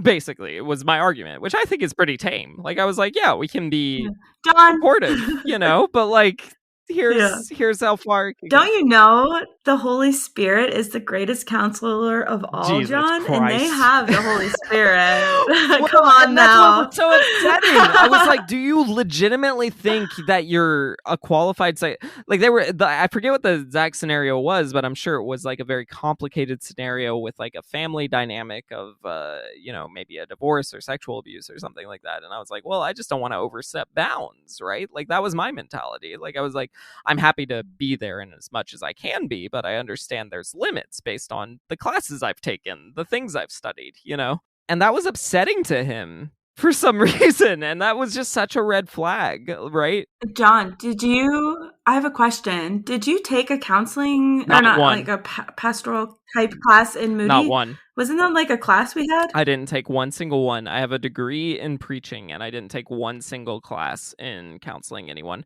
I took the closest I took was like a marriage and family systems class, but that was still very academic. It was not counseling based at all. I see. Huh. But what's funny, let's say I use that degree to go then be pastor of a church. The assumption in evangelicalism is I'm somehow qualified to give counseling advice. You're just so wise, Well, I studied the Bible, and that's apparently all I need. Mm-hmm. What do you mean by that? Like as a Christian counselor, or like in a church you could counsel people, or? Yeah, as a pastor would be the dynamic. They wouldn't say I'm just straight up a Christian counselor. Like, I wouldn't be able to open up a Christian counseling business probably, but I could offer the type of Christian counseling that, honestly, in my head, and y'all, I would appreciate y'all's comments on this. Is there really a difference between like a Christian counseling organization and just what a church does? Because in my experience, I haven't seen any difference. Like, it seems like the same shit. I think it is the same shit. I think it's just like, I guess it was just this gray area, wasn't it? Man, you're making me think about this a little more of like, yeah, the concept was supposed to be that if I just am like, I have a question, if I just like want to talk, I can just like book a little time and go into this guy's office and just talk to him about my life. And he's going to give me his opinion. Like, that actually happened to me a lot. Like, a lot. And like, what is the difference? And these people, like I said, they're giving their opinions, and they're not realizing like the level of like how people are taking this so seriously. And they might not ever go talk to somebody that has more information than them, like than the pastor. But they're just over there in their little church offices telling people, this is what I think you should do with this really heavy, dark thing going on in your life. Well, Cierra, that's pretty you and sus. I can share that, like, Genesis Institute, which I think would embody most of Christian counseling. Like, I don't think they were wackos. Like, I think they were pretty much on party line for Christian counseling. It wasn't much different than, booking a session with your pastor. Like, it was just kind of like the same thing. It was just like, well, that's tough. Here's a Bible verse, or here's a book quote, or here's a, whatever. And that's deeply concerning when Christians perceive safe spaces as basically what your pastor does. Mm-hmm. I remember there was this church that I went to as a kid, and we ended up leaving because the pastor who was providing counseling, to his flock, as they say, he apparently, I don't know if this was the first time he did this, because I don't remember how long we went there. It certainly wasn't terribly long, but he ended up calling people out. I laugh because it's insane, but calling people out, like pointing to people like in like a heated service, and like pointing them out for their transgressions. Talk about the opposite of safety, right? Like, because I had a friend last year who sent me a YouTube clip of a pastor who the entire sermon was him looking at her and talking about her because she had confessed to his wife some depression issues. And notice the language I just used: confessing depression. Like that's so. And again, like you can't talk about all things all at once. But I feel like there's such an evangelical culture of of making experience sinful, of making like trauma sinful, and it's so upsetting. And I'm worried that Christians are so unaware potentially of how much damage they're causing by calling that trauma sinful. It's very upsetting, and it's very subtle too, because there's just a lot of things that you're not taught is not sinful. Honestly, I mean, just to get into just a little bit of like a personal story. As a 12-year-old, I was molested by my older stepbrother, and I had been wearing a purity ring for probably almost 3 years by that point. And I thought that I needed to take it off because something wrong had happened. Like, I could recognize that the interaction was wrong, and I was very confused about my reaction to it because I had zero experience with anything physical, and I was entering puberty, and I had a lot of confusing feelings, and I had no idea what to make of the situation. And I didn't learn until, I was an older teenager what had really happened, and that I was even punished for it. I was told that I was revealing too much skin and that my clothes had to be burned. And yeah. That because I was allowed to wear like some things inside the house, like not wear a bra under your t-shirt inside the house, but you can go out inside public like that. I couldn't do that anymore. I could no longer read my younger stepbrother bedtime stories because I couldn't be alone in a bedroom with my stepbrothers anymore. Lily, I'm over here so upset. I muted myself because I didn't know when I was going to get a chance to just be like, I'm so sorry. Well, God. And it's not even like to dump that on anybody, but it's just kind of an example of like, where is the line and where does the education start? It's very confusing. Frankly, I just want to cry.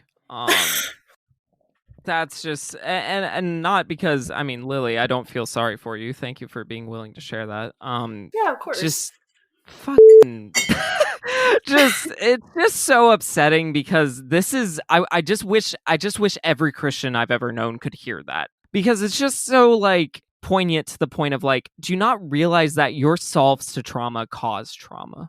Seriously. Like, it's so upsetting because the tools, I feel like this is the point of it, right? Christian counseling's tools are limited.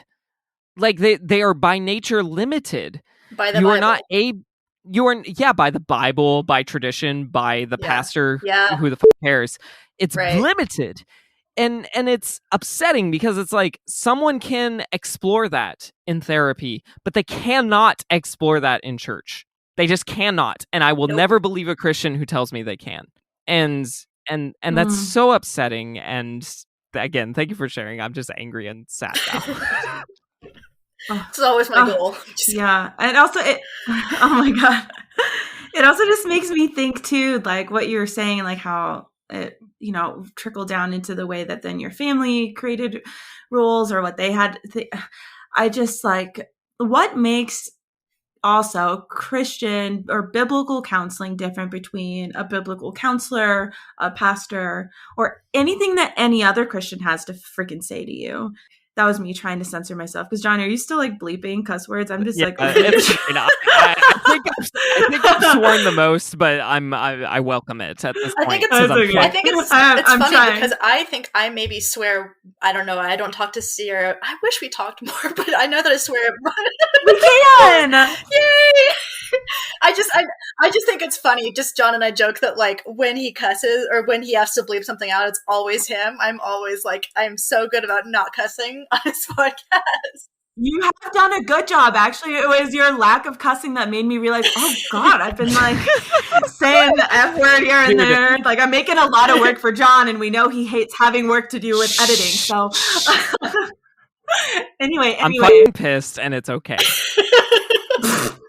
Okay, we're going back. Sorry. I can reel it back. So I was just thinking like my experiences are very different than yours, Lily, but in a similar vein, like the amount of times I've had family members utilize Christianity or like my how do I put this? My family was never as deep, right, into like theology and religion as I was, but they still tried to use it to just get what they wanted. And so I was always doing this line walk of like, well, which is true? What they're saying, like my family's telling me like I'm literally not a Christian or this is a very bad thing to do, but they're actually being very bad themselves and like they're being bad to me. And then this pastor says, yeah, that's not cool. That's not good that they're doing that. Not that we're going to report it or do anything about it. We might not even call it abuse. And like, let's just talk about what you should do different and you should do better. And then I go to a place like Genesis and it's still the same where it's like a little less like, we're going to put more blame on your family and be a little more aghast. And sometimes they like cry for me and they're like, oh, that was a really, really bad thing. But also let's just talk about like what you did. And, you know, I never had any of that when it was secular, for whatever lack of a better word, counseling, like scientifically based. Like that's more of like, we're just going to like, just from your perspective, let's talk about this. In other words, I'm seeing like, who is to say who isn't like equipped to give this level of advice or counseling or critique, or you know, you can use the Bible to do anything, which is why this freaking podcast exists.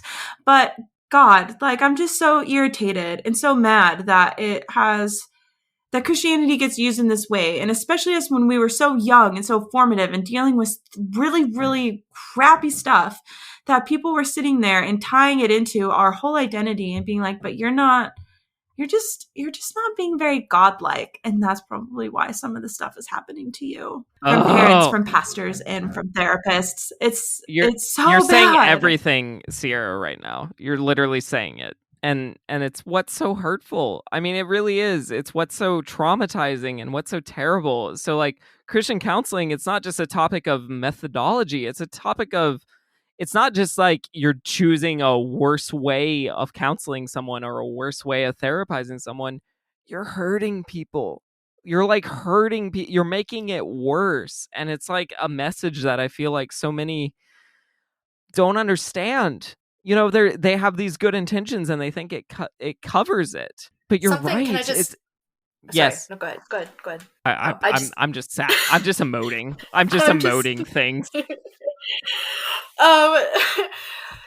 know what grinds my gears? No, just the thing that like just truly like fucks me up more than anything about all this, and like really just messed me up, probably more than anything, was that for the longest time, I mean, even years after I consciously decided to leave Christianity, was that you're taught that you're not even safe within yourself. And you have to monitor your own thinking and your own emotions because God is already reading your mind and knows your heart. And so you can be punished for things that you don't even mean to think. And it's exhausting trying to like not really think things all the time. You can't take care of yourself that way if you can't ever examine yourself. I mean, the Bible tells you that you must examine your heart and look for any wickedness inside of it. Well, you have to be monitoring yourself the entire time in order to do that, because anything that doesn't look to God or point you more towards God or more toward the kingdom of heaven is deemed wicked and deemed sinful. And so you literally can't even be safe in your own thoughts, in your own, you're never alone in the most horrifying way possible. You're never safe. You're literally never safe. It took me until I was maybe 23 to think, and I remember talking to my therapist about this, to think like, oh my God, maybe someone isn't examining everything that I think. Maybe I'm safe in my own body, in my own mind. Yeah, I think one of the biggest lies that I see now post-Christianity is that I used to believe that Christianity said that bad things just exist in the world, like it was kind of like because of the fall, because of what, like Satan, but that isn't actually what was ever told to me in practicality. What is always told to me in practicality is that there is something that I have done that either I deserve this, or I did something to bring myself closer to being, or I could have done something better. I could have done something different. That the bad that happens, it isn't actually ever just like, wow, this shitty thing happened to you. It's, what did you do? Did you not believe enough? Were you not praying enough? You must have been like kind of secretly wanting something in your heart. You must have been, not looking to God enough. You must have been, like, it always came down to that. And the amount of guilt and shame and like a dichotomy that I was wrapped in for so long, of having to try to piece out what is me that is causing this and what is other people. Like, I couldn't detangle them, and I couldn't ever feel confident in my own decisions and what I think and felt and wanted for myself, or that I was actually a good person, even though like I'm also having to say that I believe that God is within me and that I am a child of God. And I'm, it was so painful to sit there and try to hold all of these things at once and believe if I could just be it all, then I wouldn't feel this way anymore. I wouldn't be suicidal. I wouldn't be lonely. I wouldn't be depressed. I wouldn't be anxious. And it was just fueling the fire the entire time, because I believed it all resonated with inside me. And it's been so freeing to kind of, as you put it earlier, Lily, to be like, we're all just out here doing it. And reality is right here, right now. And I don't have to attribute what's going on to all of these different reasons and parse it out and like pray about. No, like, bad things happen. I didn't make bad things happen to me. End of story. I don't think, biblical counseling only pushed me further into thinking that there must be something that I can do to make it better in the future, when people were really just out to get me. Oh man, I'm in tears over here. That constant suspicion is just so relatable, right? That's such a good word. It's just so suspicious of yourself. Just like, yeah. And it's so horrifying. Because obviously all three of us have grown a lot in our adulthood, in our post-Christian life even, and and for many different reasons and many different ways. But I just grieve for those kids, right? Who are just still subject to that same rhetoric of just being so suspicious of your feelings and so suspicious of your thought patterns. When I tell you that I like the amount of rage that instills in me, it's literally what propels me through school. I mean, just imagining just pockets of kiddos like myself, like us, just that are raised to be suspicious of themselves, raised to not trust themselves, raised to think that They are just inherently bad because they exist. Literally, that's what they're told. And raised to only ever talk and share with other people who are also suspicious of them as well. Yeah, and that anyone else is bad and has the worst motives, right? Like they, all those people out there that we don't want you to talk to, no they matter have bad what they motives say. for you. Yeah, and then just learning, thank God, or thank the absence of God, or whatever it is, that I Praise have Lilith. been able praise Lily. It's always Lily's doing. I said Lilith just to be contrarian. Sorry. Yeah, no, I respect it. Just like that. I'm so happy I've discovered that's just bullshit. That it's like, no, like there are so many people who love me who have no reason to. There's so many people who love me who don't know any of this Christian world, and it's just so much more genuine than any pastor has ever given me. Even in my Zoom classes, I experienced Truly. so much more compassion in classmates that I've never met in Zoom sessions than I ever experienced from genuinely anyone in my church. And I'm really not being dramatic. No, it's, absolutely. And doesn't that debunk the whole myth of you need Christian counseling for it to be real counseling? Like it's just such a weird mindset to have.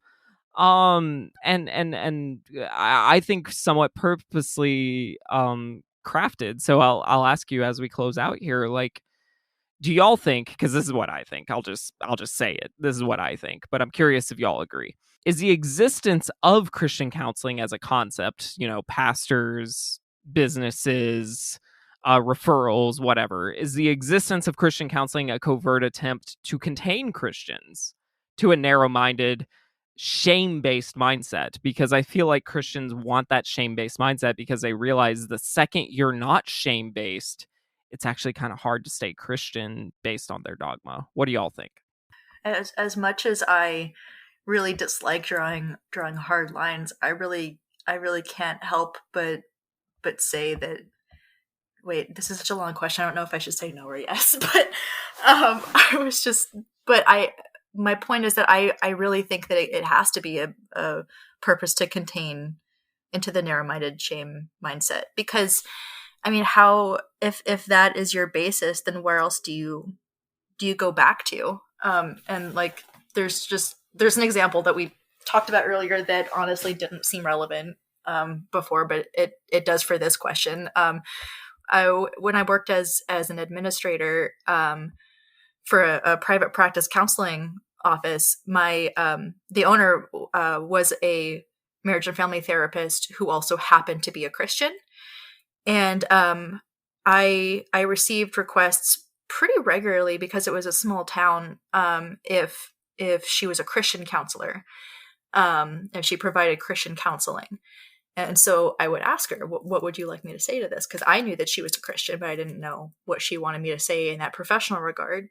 And so she told me to please say no, that she does not provide Christian counseling. And they may have asked her that because of the school that she went to. It happened to be a Christian university. But I don't know if this was her avalanche reason or if she had multiple reasons. I imagine she must have had multiple reasons. But an example she gave me for this, for why, was she also was a certified sex therapist. And she had been seeing a client for sex therapy who wanted to be counseled as a Christian counselor. And she tried that, and it ended up not being successful for that client because they needed to stick with a biblical view of purity culture and sex culture and marriage culture. And that wasn't something that my boss was comfortable with as far as addressing therapy. So, and I could really see that as a valuable reason and experience for her. But if someone is willingly, there's kind of an argument how much willing there is here, but if someone is choosing to stay in a certain narrow mindset, that's ultimately for them to decide. But I think that Christian counseling would have to ultimately encourage creating those boundaries around where you go in your therapy and where you go in your thinking, your own self-healing. That's such a fascinating case study, and I think that points out a lot of what we're talking about so clearly, right? Where it's like, it's not being a Christian, like, I'm not here to tell people being a Christian is wrong. I am here to tell people be wary if you're in a cult, you know? And I think that's like, that's an element of it, is that shame-based. What do you think, Sierra? I think there are two gains that are to be had by pushing only Christian counseling within Christianity. And I think the first is about perception.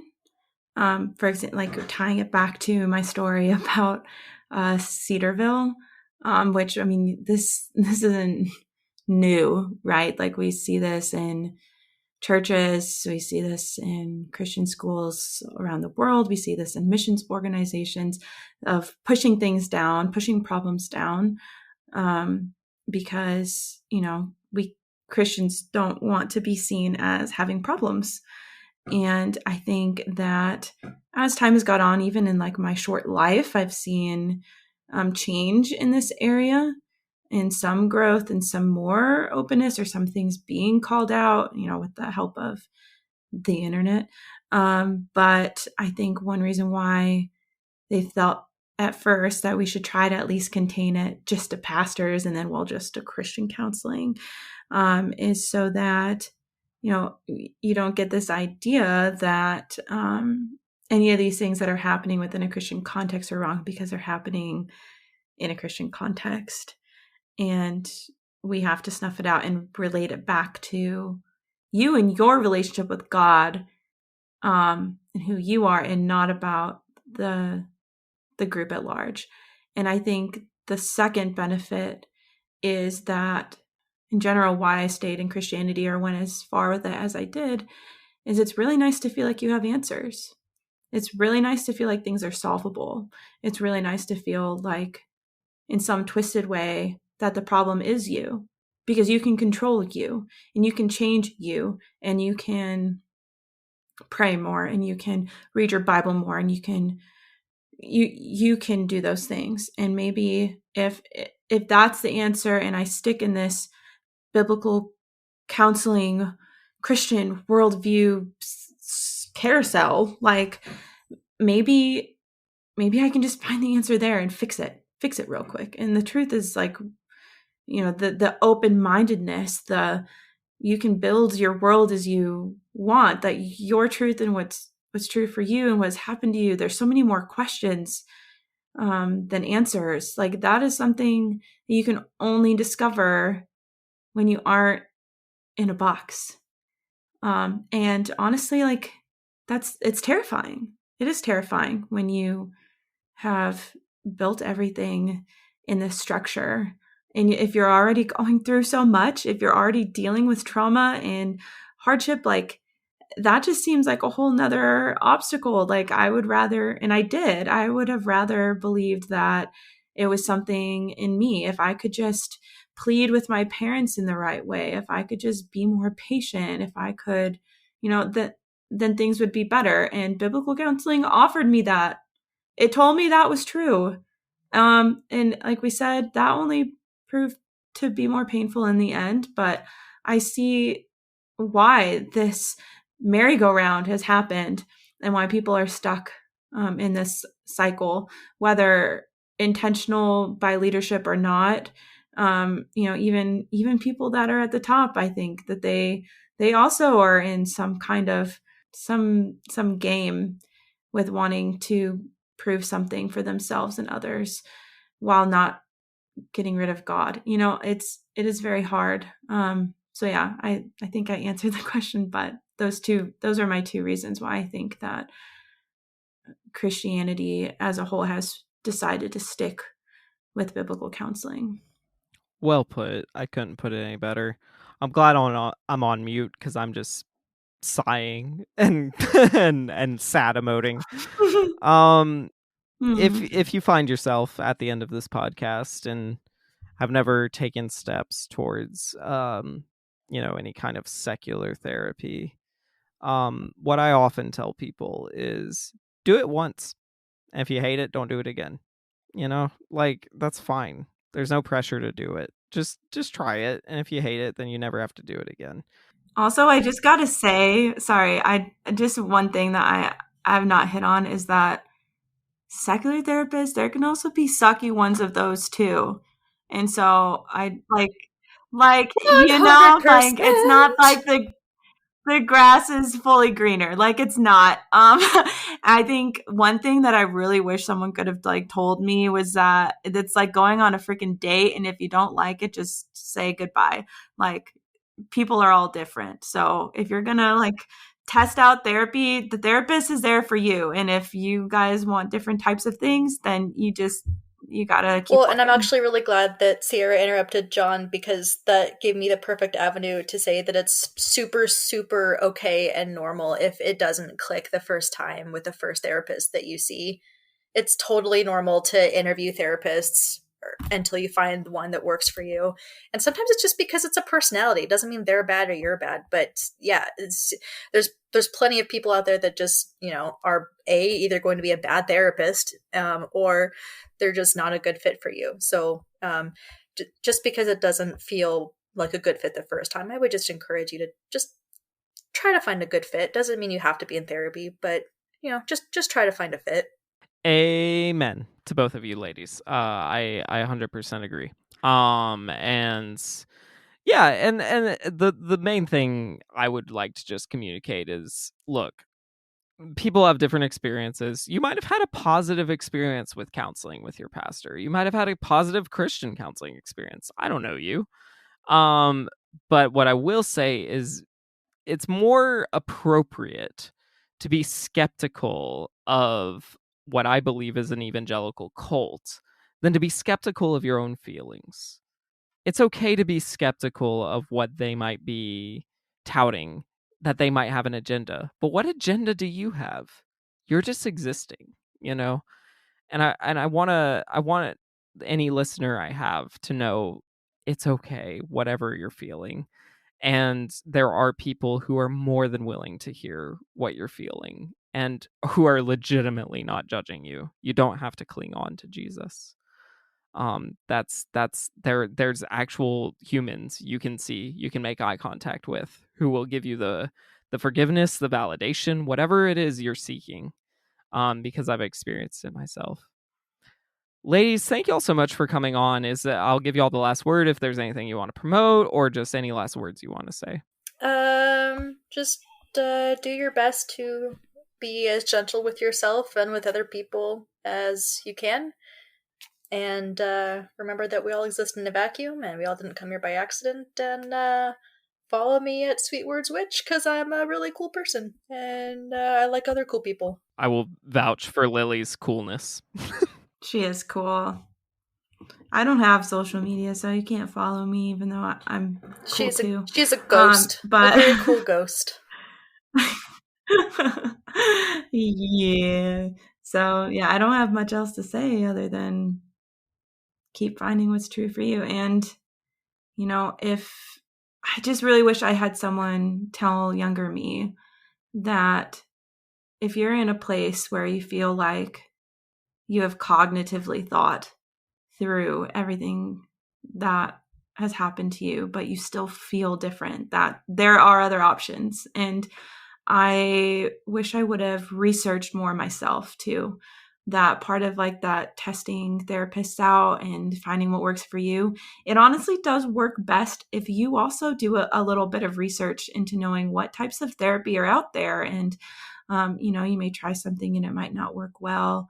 But really looking kind of a little bit more into what specialties are out there and asking questions, I think can be very, very helpful. And, it's time consuming and it's emotional and hard when you're already in such a hard place. But the work that you can accomplish in a therapeutic environment can be life-changing. And I think I'm probably an example with my list of 14 therapists that, there are some people I would very much rather never, ever, ever see again. But I'm so glad I pressed forward and continue to pursue healing. My my mental health and my well-being and looking into who I am. And I think I will probably always be a person who seeks out therapists throughout my life. So I wish everyone who is on that journey the best.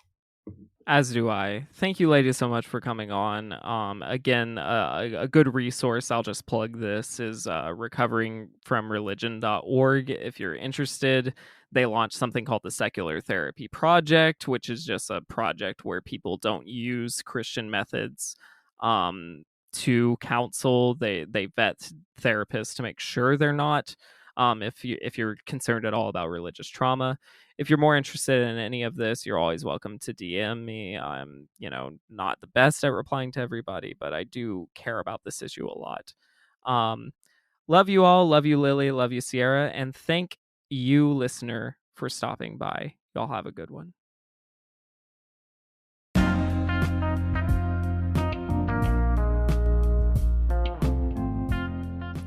If you'd like to learn more about this podcast or other work I'm doing, go to thecultofchristianity.com. If you'd like to support this podcast, listen, follow, share, and consider subscribing for $5 through Spotify for additional content, or give as much or as little as you can to support this work through links in the show's notes. Every dollar helps further this important discussion as well as start other exciting projects. Thanks for listening, and remember to keep love in your life, hope in your heart, and searching in your soul.